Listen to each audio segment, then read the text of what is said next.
তো হ্যালো বন্ধুরা, তোমরা সবাই কেমন আছো? আশা করি ভালো আছো। তো দেখুন, আজকে আমার সকাল থেকে শরীরটা কেমন কেমন লাগছিলো, মানে পেটের এক সাইড ভারী ভারী লাগছিলো, ব্যথা ব্যথা। তো ঘুম থেকে উঠে আস্তে আস্তে করে তো কত বাসন মেজেছিলাম, দেখো সব বাসনগুলো ধুয়ে নেব। আমি এবার মেজে রেখেছি।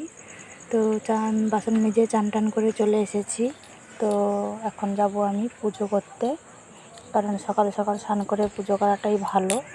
তো দেখুন, আমি সকালে চান টান করে চলে এসেছি ঠাকুর ঘরে। তো এই যে দেখুন, পুজো করছি, পুজো হয়ে গেছে আমার। তো আমাদের ঠাকুর ঘরে দেখুন, এই যে লক্ষ্মী ঠাকুর আর কালী ঠাকুর, আর এদিকে রাধা কৃষ্ণ আছে, ভোলে বাবাও আছে। তো পুজো টুজো করে চলে এসেছি বা রান্না বসাতে। তো দেখুন, সকালে সেদ্ধ ভাত রান্না করছি, কারণ আমার ননদ আছে, ছোটো ননদ, তো ওরা সবাই ভাত খায় সকালে। তো ওরা দেখুন এই যে সব গল্প করছে, আমার ননদের ছেলে, আমাদের ঘন্টু।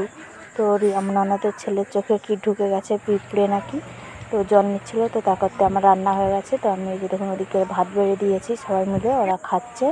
তো এই যে দেখুন, আমার শাশুড়ি, ননদ আর আমার ছেলে আর ননদের ছেলে। তো আমার শ্বশুর খেয়ে দিয়ে চেয়ারে বসে রয়েছে, আর ননদের ছেলে দেখুন শুয়ে আছে। তো তারপরে চলে এসেছি আমার রিপোর্ট দিয়ে। আমি পরশু দিনে ছবি করতে গেছিলাম, তো আমার রিপোর্ট দিয়ে গেছে আজকে। তো এই যে মধু থেকে পেটের ছবি করেছিলাম। তো এইগুলো দেখুন আমার রিপোর্ট দিয়েছে, যে এইগুলো রিপোর্ট। তো পেটের মধ্যে দেখা গেছে নাকি অল্পখানি মাংস বেড়েছে, যে আমাকে তেলের জিনিস খাওয়া বারণ, আর সকালবেলা হাঁটতে বলেছে। এই যে ছবি করেছিলাম, ছবিতে ধরা পড়েছে। তো অনেক কিছু খাওয়া বারণ, তো আমি সেগুলো মেনটেন করে চলছি। খাওয়া দাওয়া যা বলেছে অনেক কমিয়ে দিয়েছি, খাই না তেলের জিনিস, তেল ঝাল মশলা। তো ভিডিওটা যদি ভালো লাগে লাইক শেয়ার কমেন্ট করবেন, আর এই ছোট্ট বোনটির পাশে দাঁড়াবেন।